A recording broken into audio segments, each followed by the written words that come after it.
విశాఖ నగరాన్ని పర్యాటకంగా అభివృద్ధి చేయాలని అసెంబ్లీ సమావేశాల్లో చర్చించిన దక్షిణ నియోజకవర్గం ఎమ్మెల్యే శ్రీ వంశీకృష్ణ శ్రీనివాస్ పర్యాటక రంగానికి పరిశ్రమ హోదా కల్పించినందుకు ముఖ్యమంత్రి డిప్యూటీ సీఎం లోకేష్ కి ప్రత్యేక ధన్యవాదాలు.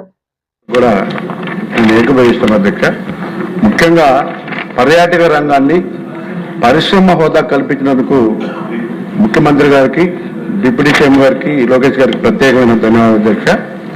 అయితే అధ్యక్ష, విశాఖపట్నంలో ఎన్నో అభివృద్ధి కార్యక్రమాలు చేస్తున్నప్పటికీ ముఖ్యంగా మౌలిక సదుపాయాలు లేకపోవడం వల్ల చాలా ఇబ్బందులు అవుతున్నాయి అధ్యక్ష. గత ప్రభుత్వం ఉన్నటువంటి ఒకే ఒక టూరిజం రిసార్ట్ కూడా ఎరగొట్టి ఆయన 30 సంవత్సరాల కళని నెరవేర్చుకోవడానికి ఒక ప్యాలెస్ కట్టారు అధ్యక్ష. అది కూడా లేదు అధ్యక్ష. అక్కడ ముఖ్యంగా విశాఖపట్నంలో ఇప్పుడే మంత్రి గారు చెప్పినట్టుగా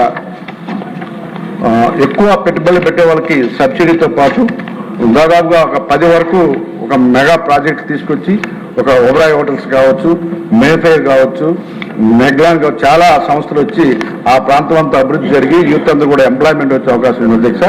అయితే అధ్యక్ష, విశాఖపట్నంలో ముఖ్యంగా అరకు అనేది చాలా ఇంపార్టెంట్ కాబట్టి విశాఖపట్నం నుంచి అరకు వెళ్లే మార్గం మాత్రం కొంచెం చిన్నగా ఉంది అధ్యక్ష. దానికి కొంచెం పెద్దగా చేయాలని చెప్పేసి మీ ద్వారా కోరుకున్నాం అధ్యక్ష.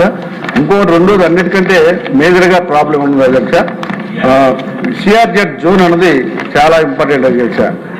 ఎన్నార్ నుంచి భీముల వరకు ఉన్నటువంటి ప్రాంతంలో చాలా ఇబ్బందులు పడుతున్నారు అధ్యక్ష. చిన్న చిన్న వ్యాపారస్తులు కూడా వ్యాపారం చేసుకోలేకుండా చాలా మంది దళారులు అక్కడ చేరిపోయి కేసులు వేయడము అలాంటి చాలా ఇబ్బంది పడుతున్నారు అధ్యక్ష. దాన్ని జోన్ 3 నుంచి జోన్ 2కి తేవాలని చెప్పేసి మీ ద్వారా మంత్రి గారికి తెలియజేస్తున్నారు అధ్యక్ష. గతంలో కూడా చెప్పారు అధ్యక్ష. దాని మీద ఎటువంటి ఇంకా యాక్షన్ తీసుకోలేదు అధ్యక్ష. ఆ ప్రాంతంలో ఉన్న వ్యాపారస్తులు కూడా చాలా ఇబ్బంది పడుతున్నారు అధ్యక్ష. ఇకపోతే అధ్యక్ష,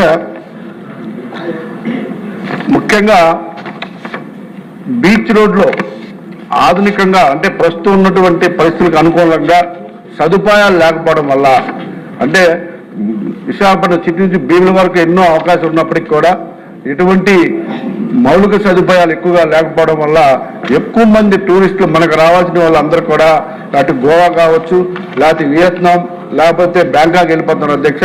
దాని మీద ప్రత్యేకంగా దృష్టి పెట్టి మన దగ్గర కూడా అద్భుతమైనటువంటి బీచ్ ఉంది కాబట్టి దాన్ని ఆ విధంగా కూడా అభివృద్ధి చేయాలని చెప్పేసి మీ ద్వారా మంత్రి గారు తెలియజేస్తున్నాం అధ్యక్ష. రానున్న రోజుల్లో విశాఖపట్నం అనేది ఒక అద్భుతమైన సిటీ అధ్యక్ష. ఎప్పుడైనా సరే ఏ దేశం కూడా ఇప్పుడు మనం చూస్తున్నాం అధ్యక్ష, అన్ని దేశాలు కూడా టూరిజంకి చాలా ఇంపార్టెన్స్ ఇస్తున్నాయి కాబట్టి ఆ ప్రాంతంలో మౌలిక సదుపాయాలు కానీ పెరిగితే ఆటోమేటిక్గా అందరూ కూడా టూరిస్టులు విశాఖపట్నం వైపు చూస్తారు అధ్యక్ష. భారతదేశంలో విశాఖపట్నం అనేది చాలా ఇంపార్టెంట్ కాబట్టి దక్షిణ భారతదేశంలో నెంబర్ 1 టూరిస్ట్ ప్లేస్గా ఉంది అధ్యక్ష. దీన్ని మనం అభివృద్ధి చేయాలని చెప్పేసి మీ ద్వారా మంత్రి గారికి తెలియజేస్తున్నాం.